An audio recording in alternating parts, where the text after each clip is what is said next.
लड़का और एक हिंदू लड़की शादी करे और अगर ऐसा हो कि वो मुस्लिम लड़का हिंदू लड़की के घर में नमाज पढ़े और वो हिंदू लड़की उसके घर में जाकर पूजा भी करे, तो ये क्या जायज़ है या नाजायज़ है? सबसे अच्छी मिसाल है कश्मीर। कश्मीर में देखो क्या हो रहा है। अगर अल्लाह एक है और वो कुदरत वाला है, वो अपनी कुदरत से कुछ भी कर सकता है, तो फिर अल्लाह दुनिया के सारे लोगों को एक ही मज़हब में क्यों नहीं रखता? इस दुनिया में इतने सारे मज़हब क्यों, और ये आपस में कत्ल व गारत क्यों करते हैं? आखिर कौन कराता है ये कत्ल व गारत? कौन है इसका ज़िम्मेदार? इसके अलावा और भी सवालात जवाबात सुनने के लिए हम डॉक्टर जाकिर नाइक साहब का ये तकरीर ईमानदारी से सुनेंगे। अगला सवाल माइक नंबर 3 से, वहाँ पर कोई अगर गैर मुस्लिम भाई हैं तो अपना सवाल कर सकते हैं। माइक नंबर 3 से। नमस्कार, मेरा नाम हरिपद विश्वास, मैं बंगाल मालदा गाजोल से आया हूँ। मैं एक रिटायर फौजी हूँ और अभी मैं प्राइमरी टीचर हूँ। हम कहीं भी देखते हैं कोई भी धर्म में बेगुनाहों को कोई कातिल करना, जुल्म करना ये नहीं लिखा, लेकिन हम देखते हैं दुनिया में कहीं भी तो मुस्लिम हो या हिंदू हो बेगुनाहों के ऊपर जुल्म करते हैं। वो धर्म का प्रचार पर जहाँ पर देखिए मुसलमान ज़्यादा है तो हिंदू के ऊपर, और हिंदू जहाँ ज़्यादा है तो मुसलमान के ऊपर। तो धर्म क्या है और ईश्वर ने अल्लाह ने क्यों नहीं एक धर्म किया और एक धर्म का नहीं किया? ये मेरा क्वेश्चन है। भाई साहब का बहुत अच्छा सवाल है। भाई साहब का सवाल है कि धर्म के नाम पे कत्ल हो रहा है। जब मुसलमान मेजॉरिटी में तो हिंदू कत्ल होता है, जहाँ हिंदू मेजॉरिटी में तो मुसलमान के ऊपर कत्ल होता है। ऐसा क्यों? खुदा ने एक धर्म क्यों नहीं बनाया? बहुत अच्छा सवाल है। कुरान में लिखा है सूरह अल इमरान में सूरह नंबर 3 आयत नंबर 19 में, इन्ना दीन इंदल्लाहिल इस्लाम, अल्लाह सुब्हाना व तआला के नजदीक एक ही दीन सही है और वो दीन है इस्लाम। अमन हासिल करना अल्लाह सुब्हाना व तआला के अहकामात के मुताबिक। अल्लाह ने, ईश्वर ने, भगवान ने एक ही धर्म भेजा, लेकिन वक्त गुजरते हुए लोग इसमें तब्दीली लाए। इसीलिए कुरान मजीद में लिखे अल्लाह ने एक ही दीन भेजा, एक ही धर्म भेजा, वो है अमन हासिल करना अल्लाह सुब्हाना व तआला के अहकामात के मुताबिक। इसे कहते हैं इस्लाम। आप चाहे अरबी में बोलो चाहे इंग्लिश में बोलो, peace acquired by submitting your will to God, that is the only religion. और अल्लाह सुब्हाना व तआला ने हर दौर में पैगंबर भेजे,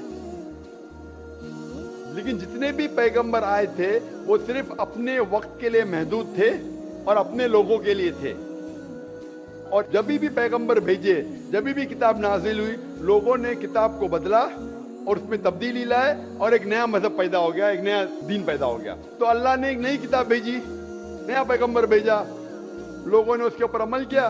फिर चंद साल के बाद, 10 साल, 20 साल, 50 साल, 100 साल के बाद उसमें तब्दीली आए, लोग ने अपने फायदे के लिए उसे बदला और एक नया मजहब पैदा हो गया, एक नया धर्म पैदा हो गया। इस तरीके से अल्लाह ने कई किताबें नाजिल की और हमारे रसूल फरमाते हैं मोहम्मद सल्लल्लाहु अलैहि वसल्लम, अल्लाह ने 1,24,000 पैगंबर इस दुनिया में भेजे, लेकिन अल्लाह सुब्हाना व तआला ने आखिरी पैगंबर मोहम्मद सल्लल्लाहु अलैहि वसल्लम और आखिरी किताब, आखिरी वही कुरान मजीद 1400 साल पहले भेजी। और इसमें अल्लाह ताला फरमाते हैं कि क्योंकि ये आखिरी किताब है, ये सिर्फ मुसलमानों के लिए नहीं, सिर्फ अरबों के लिए नहीं भेजी थी, बल्कि सारी इंसानियत के लिए भेजी थी। और क्योंकि ये आखिरी किताब है, ये महदूद नहीं 10 साल के लिए, 100 साल के लिए, 1000 साल के लिए, जब तक क़यामत आएंगी उस वक्त तक के ये किताब सही रहेंगी। और क्योंकि मोहम्मद सल्लल्लाहु अलैहि वसल्लम आखिरी पैगंबर थे, वो सिर्फ मुसलमान या अरबों के लिए नहीं भेजे गए थे, वो सारी दुनिया के लिए भेजे गए थे। तो आज जो भी इंसान है, चाहे वो हिंदुस्तान में है, चाहे पाकिस्तान में, चाहे सऊदी अरेबिया में, चाहे यूएसए में, चाहे इंग्लैंड में, उसे आखिरी पैगाम अल्लाह का, खुदा का, उसके ऊपर अमल करना चाहिए, वो कुरान और आखिरी पैगंबर मोहम्मद सल्लल्लाहु अलैहि वसल्लम पे अमल करना चाहिए। फिर आपको अमन मिलेंगी और इंशाअल्लाह खून खराबा नहीं रहेगा। मैं मानता हूं आपकी बात कि अक्सर आप देखते मेजॉरिटी माइनॉरिटी पे जुल्म करता है, मैं आपसे पूछना चाहता हूं भाई साहब, इस किशनगंज में मेजॉरिटी मुस्लिम की है क्या हिंदू की है? सर मेरे को तो पता नहीं, मैं बंगाल से आया हूँ, किशनगंज के बारे में। बंगाल किशनगंज का नहीं, लेकिन आज सुबह को जब हमारे हिंदू जितने इदारे के प्रेसिडेंट थे, चेयरमैन थे, वो कह रहे थे कि किशनगंज में 65% मुसलमान हैं और 35% हिंदू है। उसके बावजूद इस किशनगंज ये मिसाल है हिंदुस्तान में कि कभी भी हिंदू मुस्लिम का राइट नहीं हुआ। धर्म के नाम पे किसी मुसलमान ने कोई हिंदू को ना कत्ल किया, ना हिंदू ने मुसलमान को कत्ल किया। एक पॉलिटिशियन एमएलए साहब कह रहे थे खाली वोटिंग के टाइम पे कभी कभी होता है हिंदू मुस्लिम के अंदर किसको वोट देना, उसको छोड़ के कभी भी यहाँ दंगे फसाद नहीं हुए। तो ये मिसाल है कि मेजॉरिटी में होने के बावजूद आप देखते कितना अमन है, और आप खुश नसीब है क्या मीडिया ये अमन को खराब नहीं कर रही। मीडिया को पता चल जाएगा मुसलमान अमन से रह रहे तो आपके अमन और शांति को अशांति में बदल देंगी। सबसे अच्छी मिसाल है कश्मीर। कश्मीर में देखो क्या हो रहा है, मीडिया आप देखेंगे, मीडिया इतना उसके पीछे लग गई कि शांति को अशांति में बदल दी। तो मैं अल्लाह से दुआ करता हूं कि किशनगंज का माहौल अमन रहे। आप मीडिया से बचिए, आप सही धर्म का पालन कीजिए, इंशाअल्लाह आपको अमन और शांति मिलेंगी। लेकिन आपके सवाल का जवाब ये है कि अल्लाह ने, ईश्वर ने, खुदा ने एक ही दीन भेजा है, वो है अमन हासिल करना। ईश्वर भगवान अल्लाह के जो भी अहकामात है उसको अमल में लाने के बाद, और हर इंसान अगर ये ढूंढे कि सही ईश्वर कौन है और उसका कहना क्या है, तो इंशाअल्लाह दुनिया में अमन रहेगा। लेकिन कई लोग नहीं चाहते कि दुनिया में अमन रहे, इसीलिए वो देखते हैं इस हमारे हिंदुस्तान में, सारी दुनिया में हिंदुस्तान एक ऐसा मुल्क है जहां सबसे ज्यादा मजहब के नाम पे राइट्स हुए, दंगे फसाद हुए। और इसका मैं ब्लेम डालता हूं हिंदुस्तानी नागरिक पे ने, हिंदुस्तानी पॉलिटिशियन पे, क्योंकि अंग्रेज ने हमारे देश को बांटा। अंग्रेज आए थे हिंदुस्तान में तिजारत करने के लिए, लेकिन हम पे हुकूमत की। उनकी पॉलिसी थी डिवाइड एंड रूल, हिंदू मुस्लिम को डिवाइड किया और हम पे राज किया। अंग्रेज तो चले गए, अपनी राजनीति छोड़ गए पीछे। इसीलिए मैंने एक तकरीर किया हूं, इस टेररिज्म मुस्लिम मोनोपोली, और कहा जितने भी आप दंगे फसाद देखेंगे दुनिया में, जितने भी टेररिस्ट एक्ट डायरेक्टली और इनडायरेक्टली कहीं ना कहीं पॉलिटिशियन का हाथ है। चाहे बाबरी मस्जिद लो, चाहे गुजरात लो, चाहे 9/11 लो, चाहे अफगानिस्तान लो, चाहे इराक लो, चाहे पैलेस्टाइन लो, ये सब में राजनीति का हाथ है। लोग चाहते हैं कि हमारे वोट बैंक में लोग हमें वोट दे, तो सबसे आसान तरीका है कि आपस में लड़ाओ मजहब के नाम पे। नहीं तो आमतौर पे मैं समझता हूं हिंदुस्तानी जो नागरिक है, हिंदू और मुस्लिम, माशाअल्लाह आपस में अमन चाहते, आपस में एक दूसरे से प्यार करते। लेकिन इस शांति, इस अमन को अक्सर कुछ लोग अपने फायदे के लिए इसको तोड़ना चाहते हैं, इसको भ्रष्ट करना चाहते। इसीलिए आप देखते कि ये राइट्स होते हैं। अल्हम्दुलिल्लाह किशनगंज एक मिसाल है, और मैं दरखास्त करूंगा किशनगंज के पॉलिटिशियन से कि इस अमन को इंशाअल्लाह बरकरार रखे। आप हक पे रहो, आपको वोट मिलेगा, यहाँ नहीं मिलेगा, ऊपर तो सीट मिलेंगी। मैं हमेशा पॉलिटिशियन से कहता हूँ आप हक पे जमे रहो, चाहे आपका नुकसान हो।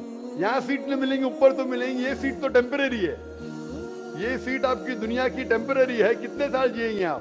50 साल, 60 साल, 80 साल, कितने साल जिएंगे? ऊपर की तो परमानेंट सीट है ना। ये सीट को छोड़िए, आखिरत की सीट की फिक्र कीजिए। तो इसीलिए जो ईश्वर का पैगाम है, खुदा का पैगाम है, अल्लाह का पैगाम है, हक पे रहिए और हक का साथ दीजिए। चाहे आपको यहाँ सीट मिली का नहीं मिली, आखिरत में तो मिलेंगी और वो हमेशा आपके साथ रहेंगी। Hope that answers the question. सामईन से गुजारिश है कि जो जहाँ पर हैं वहीं बैठ जाएं, आगे बढ़ने की कोशिश न करें, परेशानी हो रही है। संजीदगी का माहौल बनाए रखें। जो जहाँ पर हैं बैठ जाएं, आगे न बढ़ें। اب ہم چلتے ہیں شعبہ خواتین کی طرف. وہاں پر واضح ہے کہ ہمارا صرف ایک ہی مائک ہے, مائک نمبر 4. مائک نمبر 4 پر اگر کوئی غیر مسلم بہن, غیر مسلم خاتون ہیں تو وہ سوال کر سکتی ہیں. مائک نمبر 4 سے. हेलो डॉक्टर साहब, मेरा नाम है रूमा गुप्ता और मैं ग्रेजुएट कर चुकी हूँ.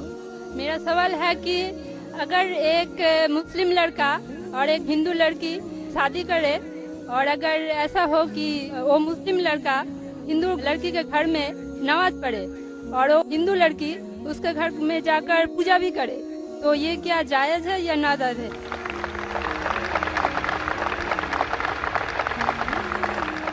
का अच्छा सवाल है कि अगर एक मुसलमान लड़का हिंदू लड़की से शादी करता है तो क्या वो मुसलमान लड़का हिंदू के घर में जाके नमाज पढ़ सकता है और क्या वो लड़की मुसलमान के घर में पूजा कर सकती है? नहीं. सबसे पहले कुछ शराइत है हर चीज के. आप अगर गाड़ी रखेंगे और गाड़ी का एक पहिया रखेंगे, साइकिल का एक पहिया रखेंगे, ट्रैक्टर का, तो गाड़ी चलेंगी क्या? नहीं चलेगी. या चारों साइकिल कर दो या चारों ट्रैक्टर कर दो.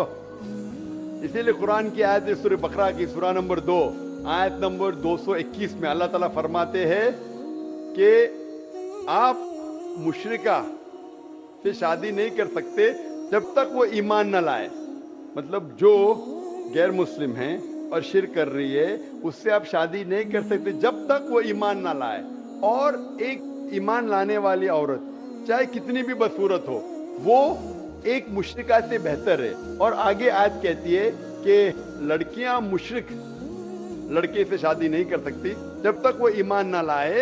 एक मोमिन आदमी चाहे कितना भी बदसूरत हो वो बेहतर है बनिस्बत जो शिर्क करता है. इसकी वजह ये है कि इस्लाम में लिखा है कि अगर आप खुदा के अलावा किसी को और पूछते हैं, किसी और की इबादत करते हैं, ये सबसे बड़ा गुनाह है. और अल्लाह ताला फरमाते हैं सूरह निसा में सूरा नंबर 4 आयत नंबर 48 में और सूरा निसा सूरा नंबर 4 आयत नंबर 116 में कि अल्लाह सुब्हाना व तआला अगर चाहे तो कोई भी गुनाह को माफ कर सकता है लेकिन शिर्क को कभी नहीं माफ करेगा. अगर एक इंसान मुशरिक जैसा मर गया तो अल्लाह ताला कभी भी उसे माफ नहीं कर सकता, क्योंकि मुशरिक वो शख्स है जो शिर्क करता है. और ये सबसे बड़ा गुनाह है क्योंकि हमारा खालिक, हमारा मालिक, हमारा ईश्वर, हमारा खुदा, हमारा भगवान, अगर हम उसको गाली देंगे, ये सबसे बड़ा गुनाह है. जिसने हमें जिंदगी दी, जिसने ये सारी चीजें हमें दी दुनिया में, अगर हम उसको गाली देंगे, उसके अलावा किसी और की इबादत करेंगे, ये शिर्क हुआ. तो इसीलिए इस्लाम में इजाजत नहीं है कि एक मुस्लिम लड़का या लड़की कोई मुशरिक लड़का या लड़की से शादी करे, ये इजाजत नहीं है. जहां तक के सवाल है कि एक आम मुसलमान हिंदू घर में नमाज पढ़ सकता है, अगर उसके सामने कोई मूर्ति नहीं है तो वो नमाज कहाँ भी पढ़ सकता है अगर जगह साफ है. हमारे रसूल मोहम्मद सल्लल्लाहु अलैहि वसल्लम फरमाते कि सारी दुनिया, सारी धरती मोमिन के लिए मस्जिद है. यानी सारी दुनिया आप कहाँ भी नमाज पढ़ सकते, देखना चाहिए कि साफ है, आप नमाज पढ़ सकते.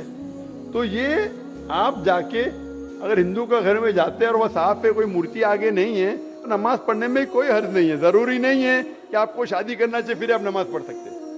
शादी करने की जरूरत नहीं है, नमाज पढ़ने का अगर साफ जगह है तो कोई हर्ज नहीं. इसीलिए शादी के लिए शर्त है कि दोनों का ईमान हो.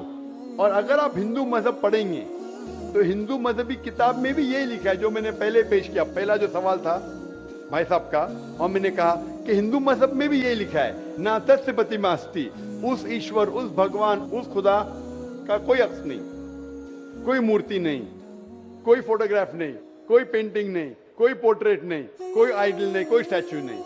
अगर ये मान ले कि कम से कम जो यकसा है हिंदू और इस्लाम के मजहबी किताब में, कम से कम उसके ऊपर अमल करे तो अक्सर हमारे मुश्किलात दूर हो जाएंगी. जो यकसा नहीं है उसको कल डिस्कस कर सकते हैं. और अगर आप तहकीक करते हिंदू मजहब की किताब पढ़ते और इस्लाम मजहब की किताब पढ़ते, दोनों में लिखा है खुदा एक है, दोनों में लिखा है खुदा का कोई अक्स नहीं है. दोनों में लिखा है कि खुदा का कोई बुत नहीं है, दोनों में लिखा है कि खुदा के अलावा किसी और की इबादत नहीं करना चाहिए, दोनों में लिखा है कि आखिरी पैगंबर मोहम्मद सल्लल्लाहु अलैहि वसल्लम में, दोनों में लिखा है कि शराब नहीं पीना चाहिए। मैं हवाले दे सकता हूँ और मैं तकरीर एक दिया हूँ, similarities between Islam and Hinduism, इस्लाम और हिंदुइज्म में यकसानियत दोनों किताब में। आप अगर पढ़ेंगे कुरान मजीद में सूरह माइदा सूरह 5 आयत नंबर 90 में लिखा है कि शराब पीना हराम है। अब Manusmriti chapter number 9 verse number 225 पढ़ेंगे, उसमें लिखा है शराब पीना हराम है। कुरान में लिखे सूरह माइदा सूरह नंबर 5 आयत नंबर 3, सूरह बकरा सूरह नंबर 2 आयत नंबर 173, सूरह अनाम सूरह नंबर 6 आयत नंबर 145 और सूरह नहल चैप्टर 16 वर्स 115 में हुर्रिमत अलैकुमुल मैततु वद्दमु वलहमुल खिंज़ीर वमा उहिल्ला लिगैरिल्लाह बिह, क्या आपके लिए हराम है मरा हुआ गोश्त, खून, सूअर का गोश्त और वो खाना जिसके ऊपर अल्लाह के अलावा किसी और का नाम लिया गया है। आप अगर हिंदू मजहबी किताब पढ़ेंगे उसमें भी लिखा है क्या सूअर का गोश्त खाना हराम है। अगर आप तहकीक करेंगे काफी यकसानियत है। इस्लाम मजहबी किताब में लिखा है कुरान में सूरह नूर में सूरह नंबर 24 आयत नंबर 30 और 31 के अंदर हिजाब के बारे में, औरत को अल्हम्दुलिल्लाह हिजाब में होना चाहिए, सर से ढका होना चाहिए उसका जिस्म, सिर्फ जो दिख सकता है वो चेहरा और हथेली तक के। आप अगर हिंदू मजहब किताब पढ़ेंगे ऋग्वेद बुक नंबर 8 में लिखा है और ऋग्वेद बुक नंबर 10 में भी लिखा हुआ है कि औरत को अपने सिर के पल्लों को डालना चाहिए चेहरे पे। ऋग्वेद में भी लिखा है कि जब मर्द को देखे तो नजर नीचे करना चाहिए। ये कुरान मजीद में लिखा है सूरह नूर सूरह नंबर 24 आयत नंबर 30 और 31 कि जब भी कोई खातून मर्द को देखती है जो उसका शौहर या करीबी रिश्तेदार नहीं है, और जब भी कोई मर्द कोई औरत को देखता है और करीब रिश्तेदार नहीं है तो उसे नजर नीचे करना चाहिए। तो इस तरीके से आप तहकीक करेंगे, जो यकसानियत है उसके ऊपर तो अमल करो।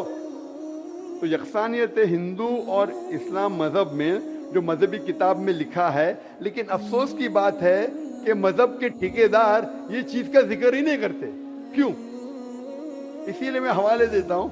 मैं कोई आलिम नहीं हूँ, मैं कोई पंडित नहीं हूँ, मैं अपने आप को तालिब इल्म कहता हूँ, लेकिन मैं हमेशा हवाला देता हूँ। तो किसी को भी शक है, किसी को भी शुबा है तो घर पे जाके चेक कर सकता है, या इंटरनेट पे जाइए, आप टाइप करो, वेद भी इंटरनेट के ऊपर है, कुरान भी इंटरनेट के ऊपर है, टाइप करो, रेफरेंस टाइप करो, आपको हवाला मिल जाएगा।